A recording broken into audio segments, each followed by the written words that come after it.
Good morning. We're on page 332.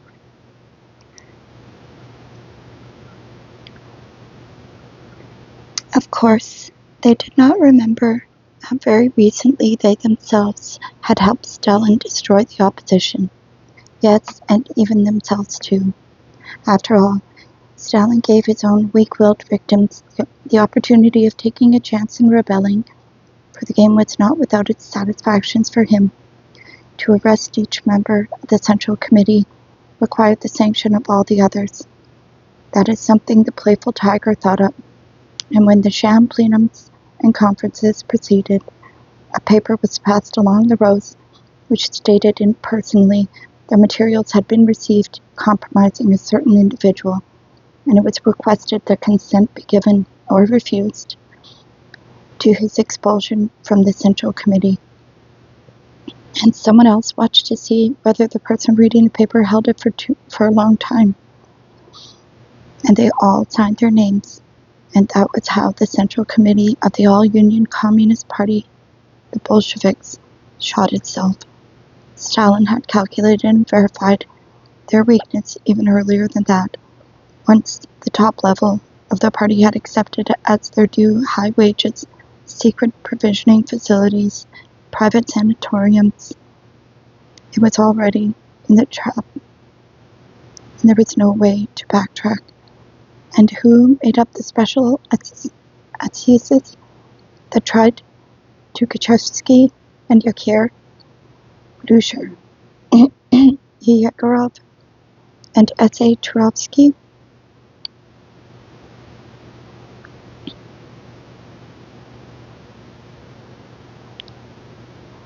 And they had forgotten even more, yes, and had never read it anyway. Such ancient history as the message of the Patriarch Tikhon to the Council of People's Commissars on October 26, 1918, appealing for mercy and for the release of the innocent. The staunch Patriarch warned them, quote, that the blood of all the prophets, which was to be shed from the foundation of the world, may be required of this generation.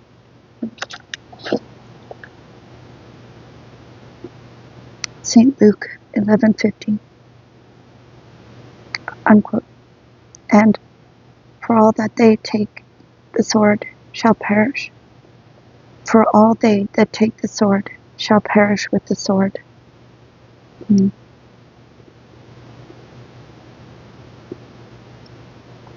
Matthew 26:52. But at that time it seemed absurd, impossible. How could they imagine at that time that history sometimes does know revenge? A sort of voluptuous and delayed justice, but chooses strange forms for it, and unexpected executors of its will. And though, when the young Tukhachevsky returned victorious from suppressing the devastated Tambov peasants, there was no Maria Spiridonova waiting at the station to put a bullet through its head. It was done 16 years later by the Georgian priest who never graduated. And though the curses of the women and children shot in the Crimean spring of 1921, as Voloshin has told us, were incapable of piercing the breast of Bilakun, this was done by his own comrade in the Third International. And so it was with Peters, Maxis, Berzin, Agranov, Prokofiev, Belitsky, Artuzov, Chudnovsky, Dybenko, Dubovich, Bubnov, Alafazov, Alexnis, Arnstem, Gekker, Geddes, Yegorov, Shiloba, Kuvtukov, Kovtuk, Kork, Kutyakov, Primakov, Putna, Zeppelin, Feldman, R. Eidman, and Ushlit, Yanukitsa, Nevsky, Steklov, Lamov, Katin, Kozier, Roots, Attack, Kikalo, Schlichter, Beloborodov, Pyatakov, and Zinovia. All were executed by the little red-headed butcher, and it would take a patient search on our part to track down now what they had set in their hands, what they had set their hands and signatures to over 15 or 20 years, preceding years. Fight back? Not one of them even tried to fight back. If they say it was difficult to fight back in Yazhov's cells, why didn't they begin to fight the day before their arrest? Was it really unclear where things were going? That means their whole prayer was that they themselves should be bypassed. Why did the Ordzhonikid kids commit suicide so cravenly? Or if he was killed, why did he wait at all? Why did he wait for it? Why didn't Lenin's faithful companion, Krupskaya, fight back? Why didn't she speak out even once with a public expose, like the old worker in the Rostov flax works?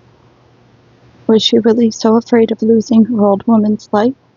The members of the first Ivanovo von Voznitsensk 1905 Soviet of Deputies, Alalikin and Spiridonov. Why did they now sign shameful charges against themselves? And why did Shubin, the representative of that same Soviet of Deputies, sign even more than that? That there had been no Ivanova Voznitsensk Soviet of Deputies in 1905. How was it possible to spit on one's whole life like that?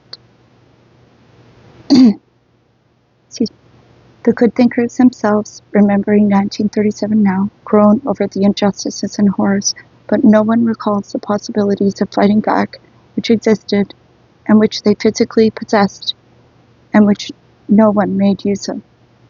And of course, they never will explain it either. Will Yevgeny Yevtushenko, full of energy, take up that task? The true grandson of his grandfather, with precisely the same set of concepts in his autobiography and in the Bratsk power station as those of the call-up of 1937? No, the time for such arguments has passed. All the wisdom of the imprisoned true believers was merely enough to destroy the traditions of our political prisoners. They avoided their cellmates, who thought differently, hid from them, whispered about the horrors of the interrogation in such a way that the non-party people, or, God help us, the socialist revolutionaries, could not hear, so as not to give them material against the party.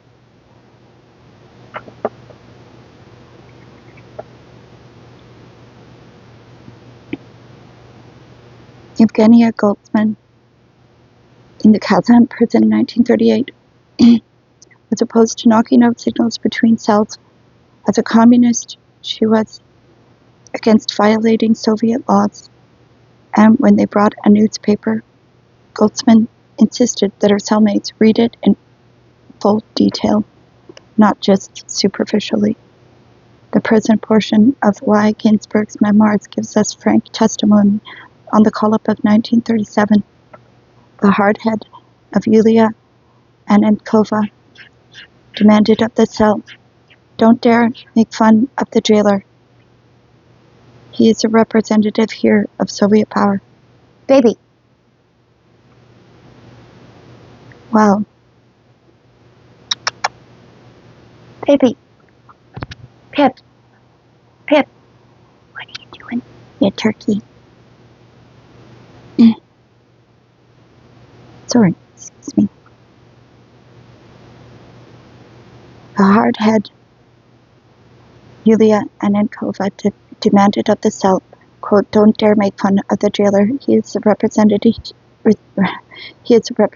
here of Soviet power," unquote. Well, everything had turned upside down.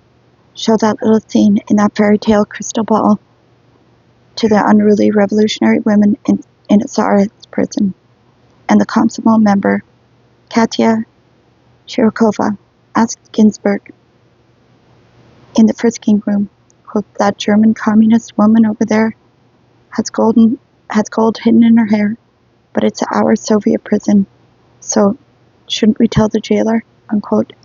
And Ekaterina Olitskaya, who traveled to the Kolyma in the same railroad car as Ginsburg, number 7. This car consisted almost entirely of women communists, supplements her rich recollections with 2 astonishing details. Those who had money gave some of it to buy scallions, and Olitskaya was a person in the car to whom they were handed. With her socialist revolutionary traditions, it never entered her head to do otherwise than divide them up among the 40 prisoners. But she was immediately brought up short, quote, divide them among the people who gave the money. "We can't feed paupers. We don't have enough ourselves," unquote. Olitskaya was stupefied. Were these politicals? They were women communists of the 1937 call-up.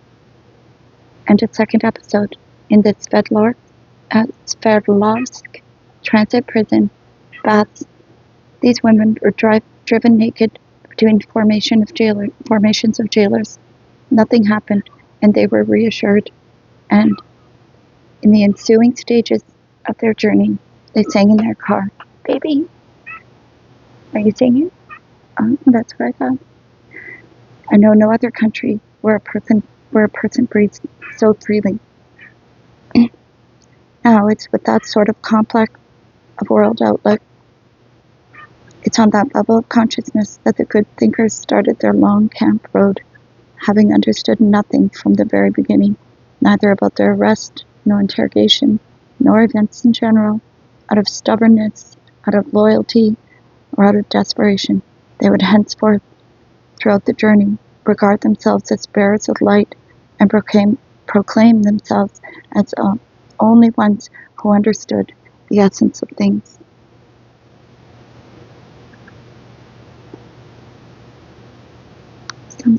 Just so beautifully written. I have people say this isn't well written. I'll never understand. Continuing. Having once made the decision not to notice anything around them and not to draw conclusions, they would then try all the more not to notice what was worst of all for them, how they looked. This newly arrived call-up of 1937, still very decent in clothes, manners, and conversation, to the camp inmates, to the non-political offenders, and to the 58s too. Any of the dispossessed kulaks who had survived was, right then, finishing his first tenor. Here they came, those who used to carry briefcases and look important. Here came those who had gone about in personally assigned automobiles. Here came those who, at the time of ration cards, used to receive provisions from special closed stores. Here came those who got fat at sanatoriums and womanized at resorts, while the rest of us, under the law of 7/8, were being given 10 years in camp for a head of cabbage or for an ear of corn. And so they were hated and told, quote, "Out there in freedom, you did this to us, but here we are going to do you in," unquote. But this won't happen. All the orthodox communists are soon going to get themselves well fixed up.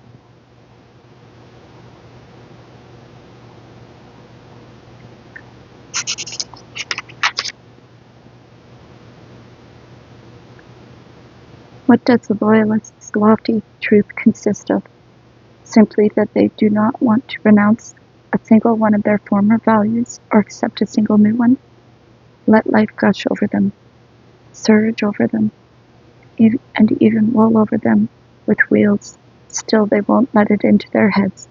They won't accept it as though it weren't happening at all. This reluctance to change anything inside their own brains, the simple inability to make a critical assessment of their life's experience, is what they pride themselves on. Prison must not influence their world outlook. Camp must not influence it. What they stood upon before, they will continue to stand upon now. We are Marxists. We are materialists. How can we possibly change because we landed in prison by sheer chance?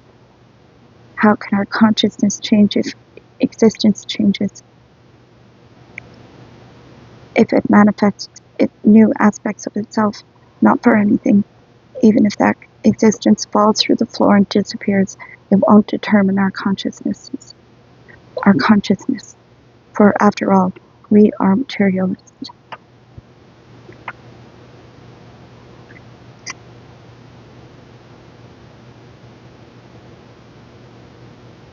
That is the extent of their perception of what has happened to them.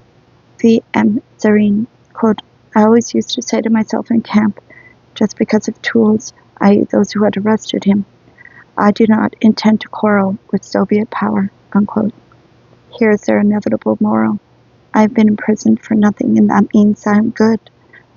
And that all these people around me are enemies and have been imprisoned for a good cause. And here's how their energy is spent. 6 and 12 times a year, they send off complaints, declarations, and petitions. And what do they write about? What do they scroll on them? Or, of course, they swear loyalty to the great genius, and without that, they won't be released. Of course, they dissociate themselves from those who are already shot in their case. Of course, they beg to be forgiven and permitted to return to their old jobs at the top. And tomorrow, they will gladly accept any party assignment, whatever, even to run this camp. And the fact that all the complaints and petitions were met with just as thick a shoal of rejections, well, that was because they didn't reach Stalin. He would have understood. He would have forgiven the benefactor. Fine politicals they were, if they begged the government for forgiveness. Here was the level of their consciousness. General Gorbatov, in his memoirs, quote, the court, what had it done wrong? Someone had given orders, unquote. Oh, what a profound analysis. And what angelic Bolshevik meekness. The thieves asked Gorbatov, quote, why did you get here, unquote. Incidentally, Gorbatov had them asking politely, which they would never do. And Gorbatov replied, quote, bad people slandered me, unquote. No, what an analysis, really, what an analysis. And the general behaved not like Ivan Denisovich Zhukov, but like Petyukov instead. He went to clean up the office in the hope of receiving an extra crust of bread for it, quote, brushing the crumbs and crusts from the table, and sometimes pieces of bread, I began to satisfy my hunger somewhat better, unquote. All right, go on and satisfy it. But Ivan Denisovich is charged with heavy guilt because he thinks about porridge and has no social consciousness, while General Gorbatov can get away with anything because he thinks about bad people. Nonetheless, Ivan Denisovich did not go wrong, and he has bolder opinions about what goes on in the country than the general. And here it's V.P. Golitsyn, son of a district physician, a road engineer.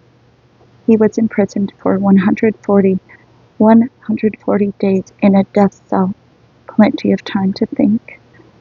And then he got 15 years, and after that, external exile. Quote, in my mind, nothing changed.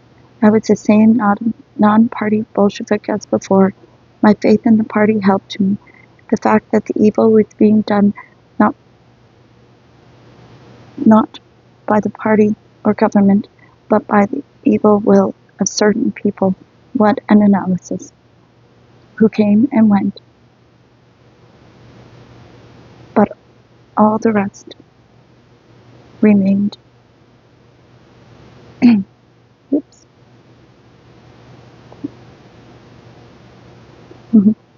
It's almost fitting.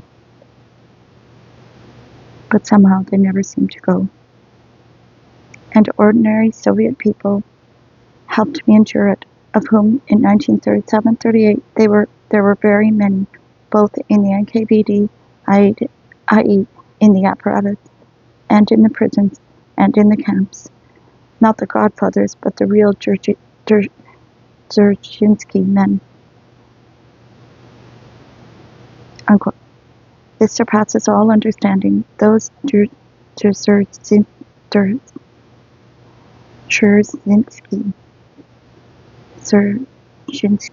men. Oh man, I'm sorry. Of whom there were so many. What were they doing there? Just looking on at the crimes of certain people? Yet they did not get involved in these crimes themselves, though at the same time they survived miracles. Or Boris Diagov, quote, I suffered Stalin's death with acute pain, unquote. Was he alone? All the Orthodox communists felt the same. It seemed to him as if all hopes for release had faded. But people are shouting at me, quote, that's dishonest. Dishonest. You must argue with the real theoreticians from the Institute of Red Professors, unquote. All right, as you will. As if I'd not done it before. What was I doing in prison and on prison transport and in transit prisons? At first I argued alongside them, taking their side, but somehow our argument seemed to me too thin, and at that point I began to keep silent and just listen. And then I argued against them. Yes, even Zakharov himself, the teacher of Malenkov, and he was very proud of having been Malenkov's teacher too, and he condescended to debate with me. And here's what: all those arguments seemed in retrospect to have coalesced into one argument in my head. It is as if all these dogmatists taken together had been rolled into one person. Time after time he would advance the very same argument in the same words at the same point, all, and would be equally impenetrable. Impenetrability, that was their chief trait. Armor-piercing shells for iron heads have not been yet invented. In arguing with them, you wear yourself out unless you accept in advance that the argument is simply a game, a jolly pastime.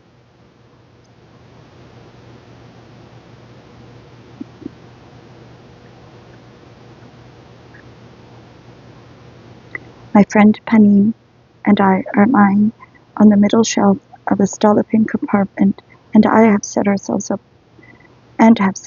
up more comfortably, and can go to sleep. But at some station or other, they shove into our compartment a Marxist scholar. We can even tell this from his goatee and spectacles. He doesn't hide the fact. He is a former professor of the Communist Academy. We hang head down in the square cutout, and from his very first words, we see that he is impenetrable. But we have been serving time for a long while, and have a long time left to serve, and we value a merry joke. We must climb down to have a bit of fun. There is a simple spade in the compartment, so we exchange places with someone and crowd in. There's a simple space in the compartment. There's ample space in the compartment. I'm so sorry. There is ample space in the compartment, and so we exchange places with someone and crowd in. Hello. You're not too crowded? No, it's all right. Have you been in the jug a long time? Long enough.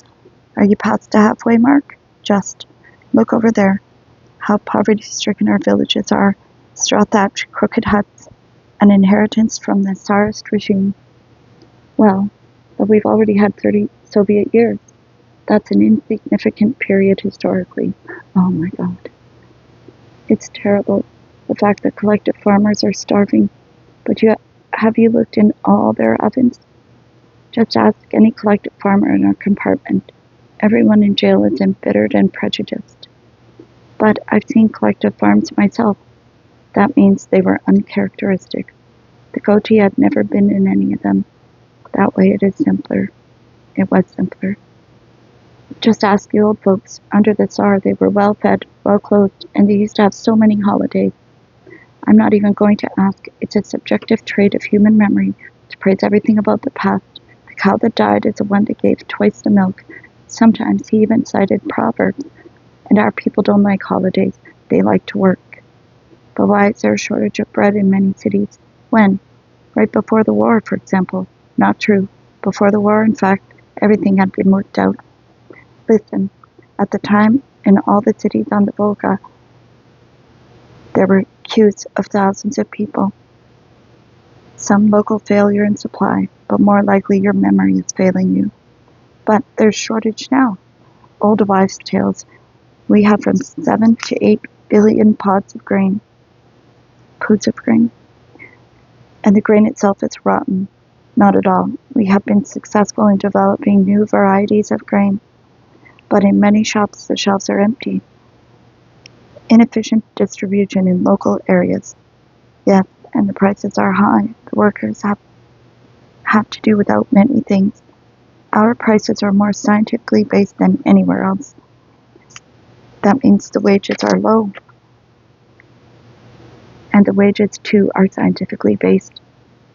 That means they're based in such a way that the worker works for the state for free for the greater part of its time.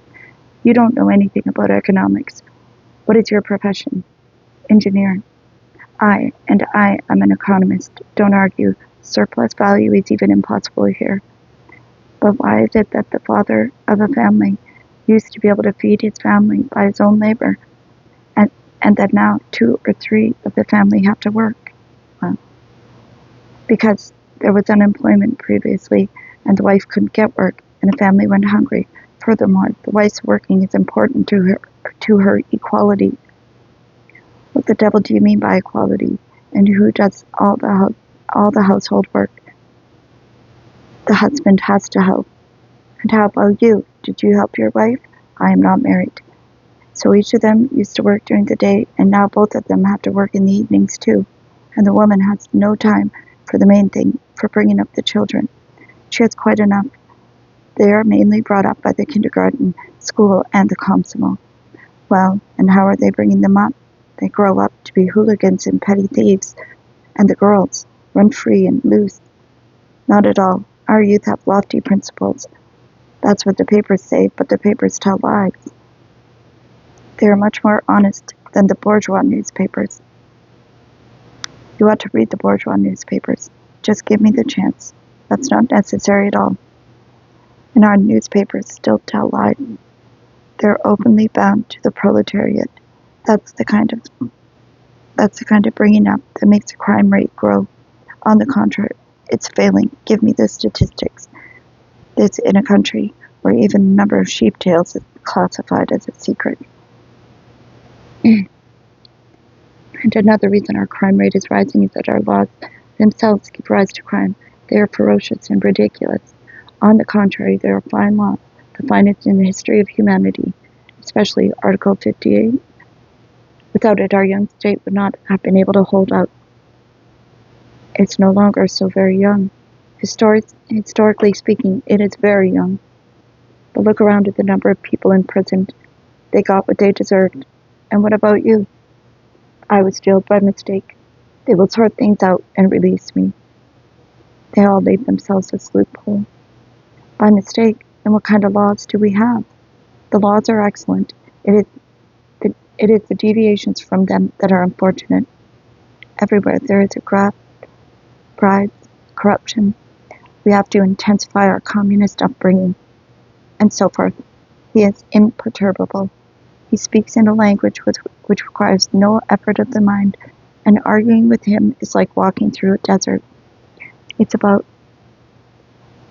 people like that they say, he made the rounds of all the smithies and came home unshod.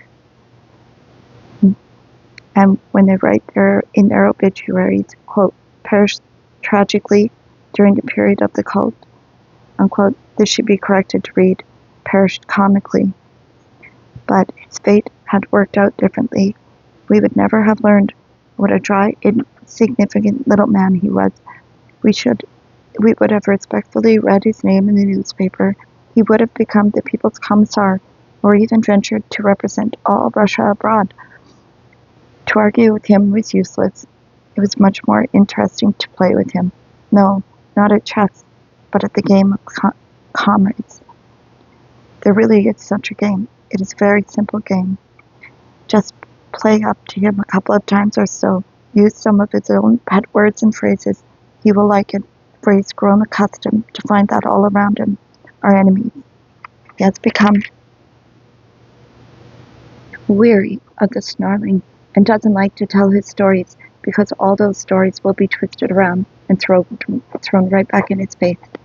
But if he takes you for one of his own, he will quite humanly disclose to you what he has just seen at the station. People are passing by, talking, laughing, life goes on. The party is providing leadership. People are being moved from job to job.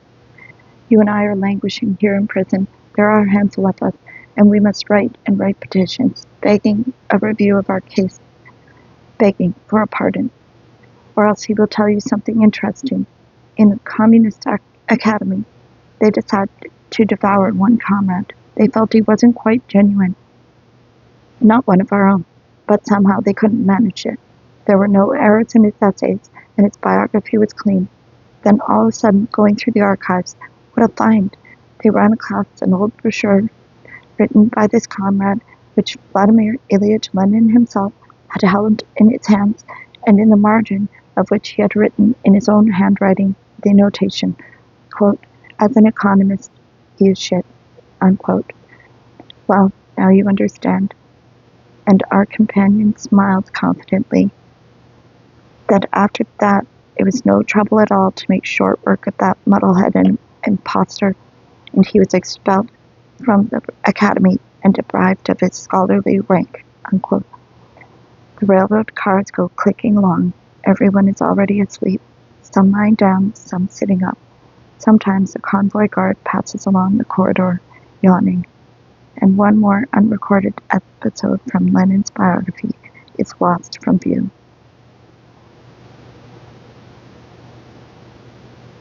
Well,